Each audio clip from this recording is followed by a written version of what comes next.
नमस्कार मित्रांनो, 11वी सायन्सच्या बायोलॉजी प्रॅक्टिकलमध्ये झुलॉजीचा जो एक युनिट आहे स्टडी ऑफ ॲनिमल टिश्यू, याची प्रॅक्टिकलमध्ये असलेल्या वेगवेगळ्या ॲनिमल टिश्यूची माहिती आज आपण पाहणार आहोत.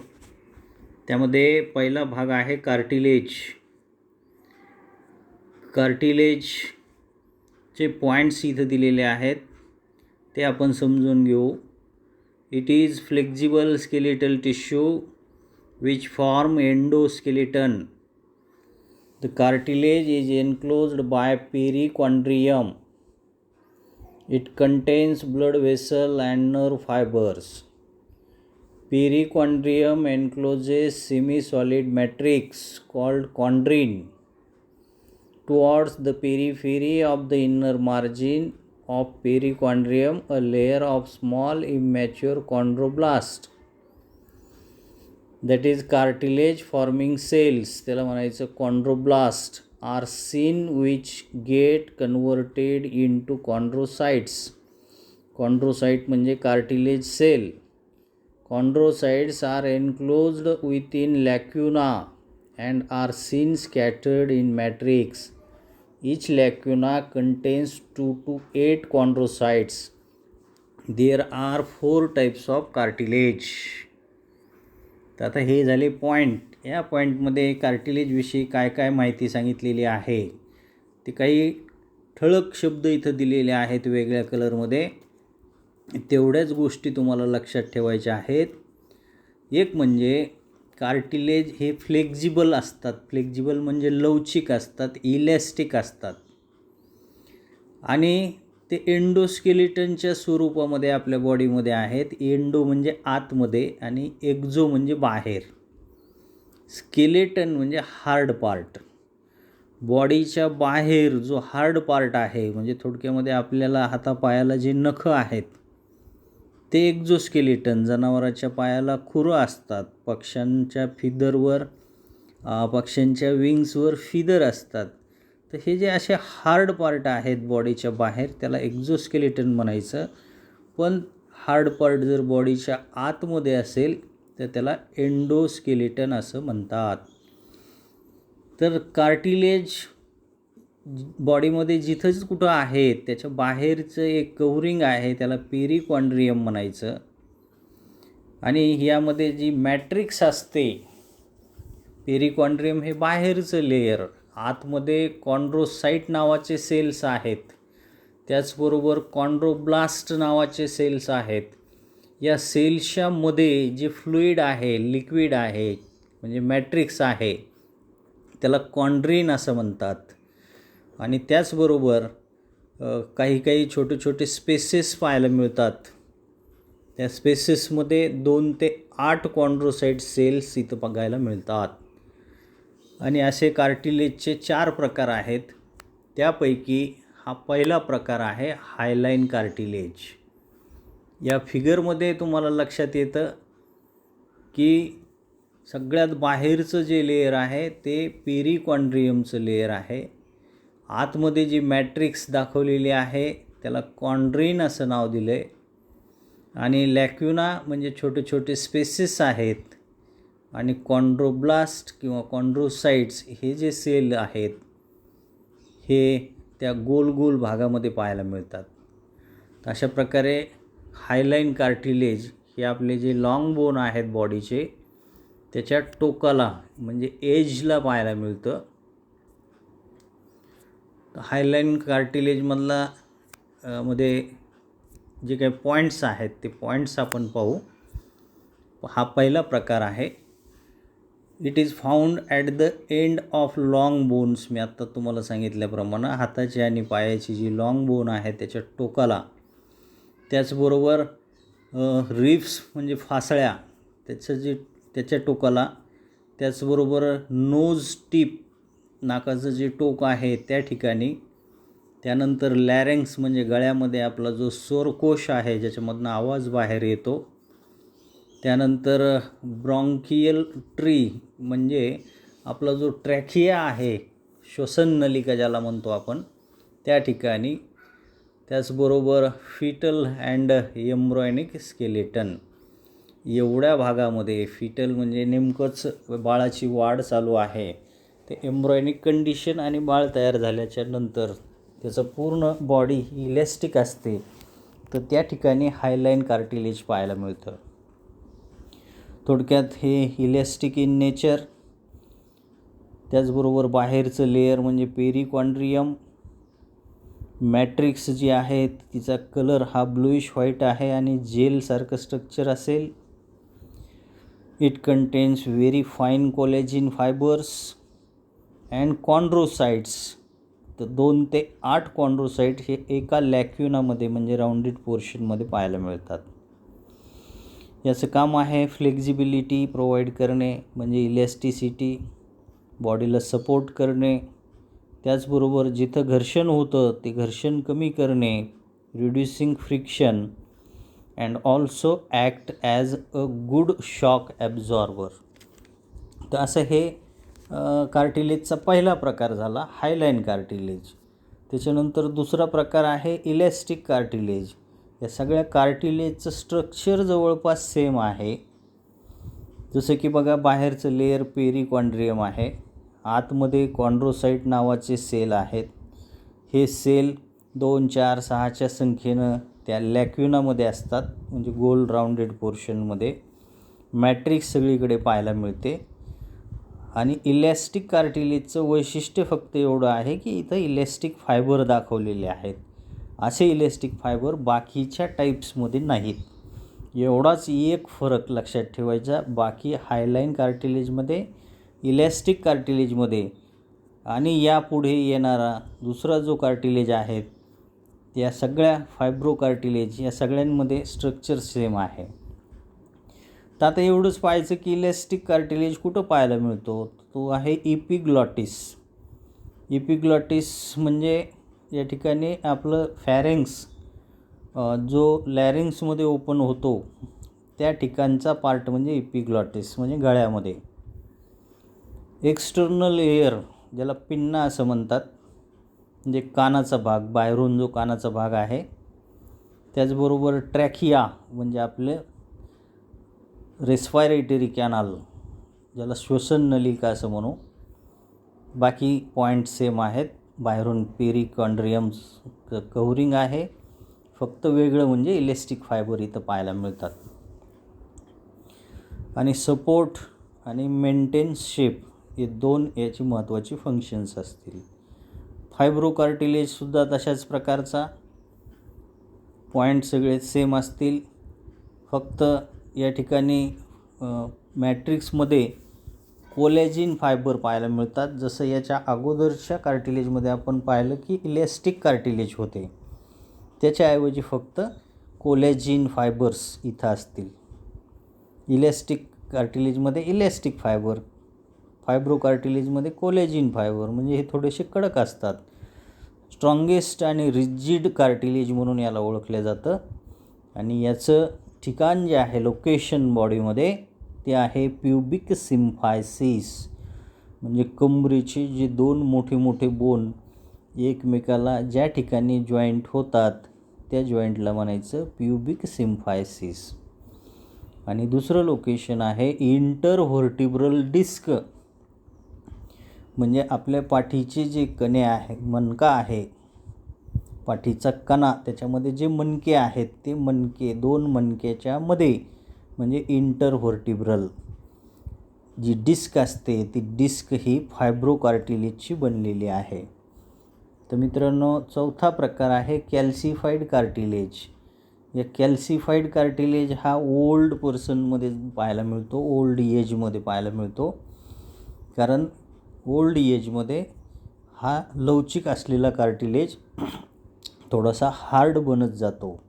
त्याचं कारण असं आहे की मॅट्रिक्समध्ये, म्हणजे ते फ्लुईड जे काय आहे सेलच्या बाजूला, त्या फ्लुईडमध्ये, मॅट्रिक्समध्ये इथं सॉल्ट्स डिपॉझिशन होत जातं. आणि म्हणून ते जे वेगवेगळ्या प्रकारचे जॉईंट्स आहेत ते थोडेसे कडक व्हायला लागतात. आणि या डिपॉझिशनमुळं त्याची फ्लेक्झिबिलिटी ही कमी होत जाते, लुझेस इट्स फ्लेक्झिबिलिटी.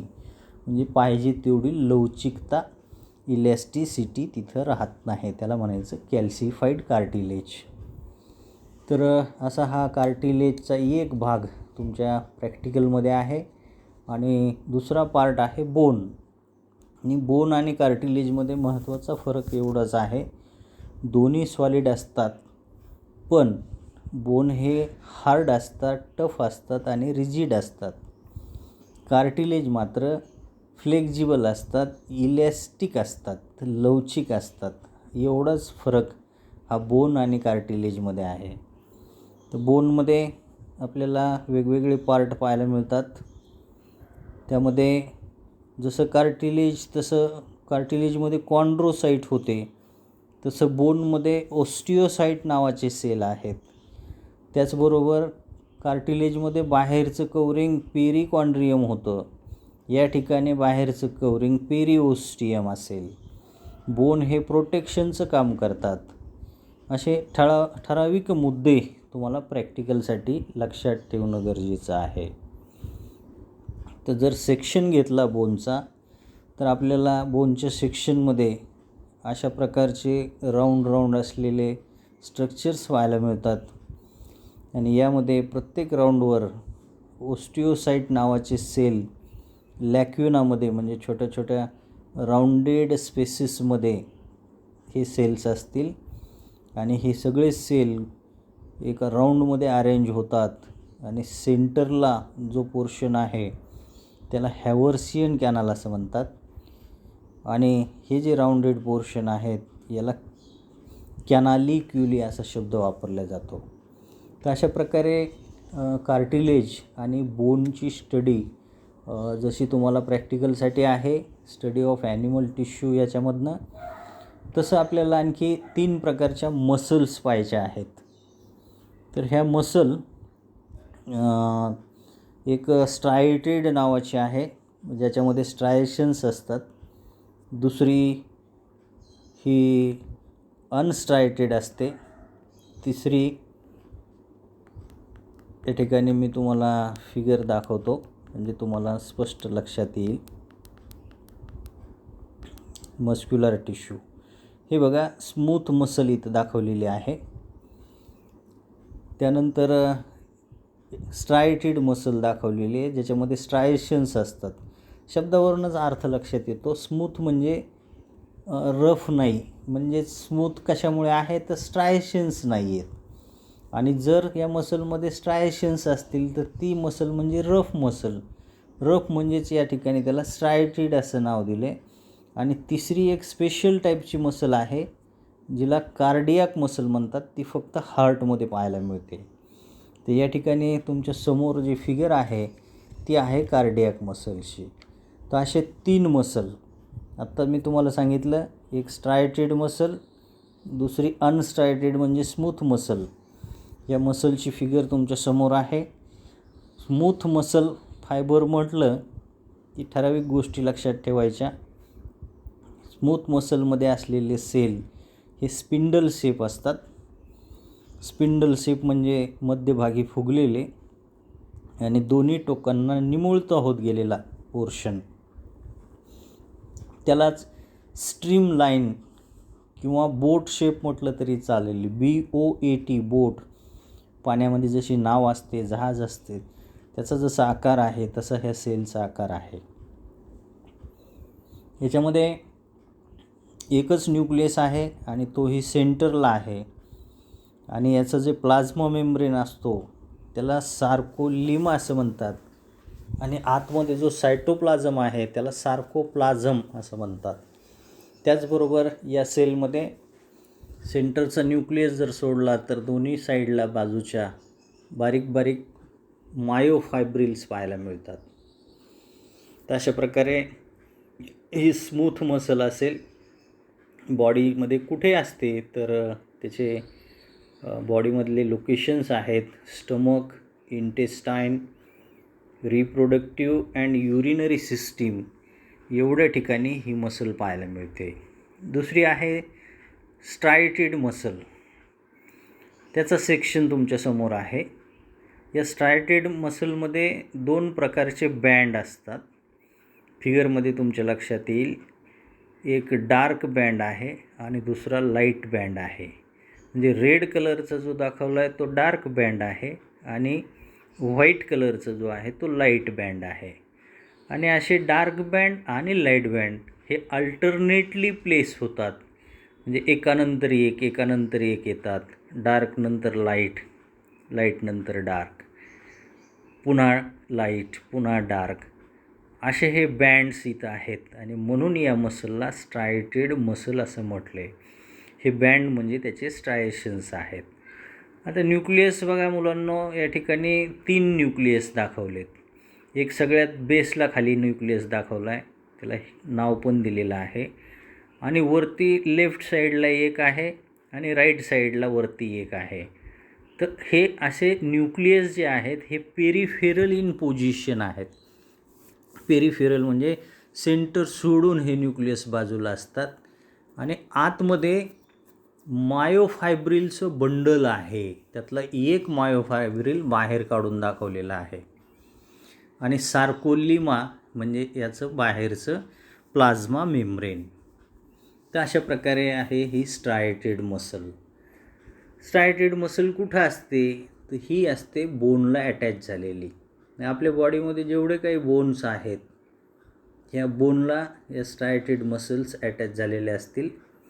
आणि त्यामुळे हे जे मसल दिसतं, हा पैलवान जो काही मसल दाखवतो, ह्या सगळ्या मसल म्हणजे स्ट्रायटेड मसल आहेत जे बोनला अटॅच झालेले असतात. त्यानंतर तिसरा प्रकार जो आहे तो आहे कार्डियाक मसल. ही विशिष्ट प्रकारची मसल आहे. ही फक्त हार्टमध्ये पाहायला मिळते. बॉडीच्या कुठल्याही भागामध्ये ही मसल पाहायला मिळत नाही एक्सेप्ट हार्ट. हार्टच्या ज्या वॉल आहेत ह्या वॉल कार्डियाक मसल्सच्या बनलेल्या आहेत. आणि म्हणून तुम्हाला कधी अनुभव आला असेल की हार्टचा डॉक्टर जो असतो, हार्ट स्पेशलिस्ट, त्याला कार्डिओलॉजिस्ट असं म्हणतात. त्याचं कारणच असं आहे की heart is made up of cardiac muscle. आणि हार्टचं मेन फंक्शन आहे कॉन्ट्रॅक्शन आणि रिलॅक्झेशन. म्हणजे ह्या मसलमध्ये असा पॉवर आहे की ते रिदमिक कॉन्ट्रॅक्शन आणि रिलॅक्झेशन करतात. रिदमिक म्हणजे तालबद्ध पद्धतीने. हार्टविषयी तुम्हाला माहिती असेल, जे 4 चेंबर आहेत हार्टचे, त्यातले वरचे 2 ऑरिकल आणि खालचे 2 वेंट्रिकल. वरचे 2 ऑरिकल जेव्हा कॉन्ट्रॅक्ट होतात तेव्हा खालचे 2 वेंट्रिकल हे रिलॅक्स पोझिशनमध्ये असतात. आणि जेव्हा वेंट्रिकल कॉन्ट्रॅक्ट होतात तेव्हा ऑरिकल रिलॅक्स असतात. आणि मग हे कॉन्ट्रॅक्शन आणि रिलॅक्झेशन जोपर्यंत होतं तोपर्यंत हार्ट चालतं. म्हणजेच यावरून लक्षात येतं की कार्डियाक मसलचा रोल किती महत्त्वाचा आहे. हे रिदमिक कॉन्ट्रॅक्शन आणि रिलॅक्झेशन घडवून आणणाऱ्या मसल्स आहेत. त्याला म्हणायचं कार्डियाक मसल. मुलांनो, या ठिकाणी कार्डियाक मसल्सची फिगर दाखवलेली आहे. एक सेक्शन घेतलेला आहे. त्या सेक्शनमध्ये आपल्याला लक्षात येतं की झाडाच्या फांद्या जशा असतात तसं या मसलमध्ये असलेल्या सेलचं ब्रँच्ड स्ट्रक्चर आहे. आणि न्यूक्लियस हा सेंटरला आहे. त्याचबरोबर या ठिकाणी 2 सेल्सच्यामध्ये एक इंटरकॅलेटेड डिस्क असते. फिगर पाहिल्यानंतर तुमच्या लक्षात येईल की या फिगरमध्ये पहिलं लेबल जे दिलेलं आहे सगळ्यात वरती, इंटरकॅलेटेड डिस्क म्हणजे 2 रेषा दाखवलेल्या आहेत. तर अशा ह्या रेषा प्रत्येक एक सेलनंतर एक रेष आहे. म्हणजे प्रत्येक 2 सेलला डिवाईड करणारा जो पार्ट आहे तो म्हणजे इंटरकॅलेटेड डिस्क आहे. बाकी न्यूक्लियस हा सेंटरला दाखवलेला आहे. मायोसाइट्स दाखवले त्याच्यामध्ये, म्हणजे छोटे छोटे फायबर्स असतील. आणि स्ट्रायशन्स पण दिसत आहेत, क्रॉस स्ट्रायशन्स आहेत. म्हणजे थोडक्यामध्ये ह्या मसलमध्ये आधी आपण जे पाहिले स्मूथ मसल आणि स्केलेटल मसल दोन्हीचं एक एक कॅरेक्टर पाहायला मिळतं. स्मूथ मसल म्हणजे न्यूक्लियस हा सेंटरला आहे, इथं पण तो सेंटरला आहे. स्ट्रायटेड मसलमध्ये स्ट्रायशन्स आहेत, इथं पण कार्डियाक मसलमध्ये स्ट्रायशन्स पाहायला मिळतात. म्हणजे थोडक्यामध्ये ही मसल कंबाईन कॅरेक्टर दाखवते स्मूथ आणि स्केलेटलचे. अशा प्रकारे या ठिकाणी प्रॅक्टिकलसाठी तुमच्या हा एवढा सिलेबस इथं दिलेला आहे. ठीक आहे, आपण थांबूया मित्रांनो या ठिकाणी. थँक्यू.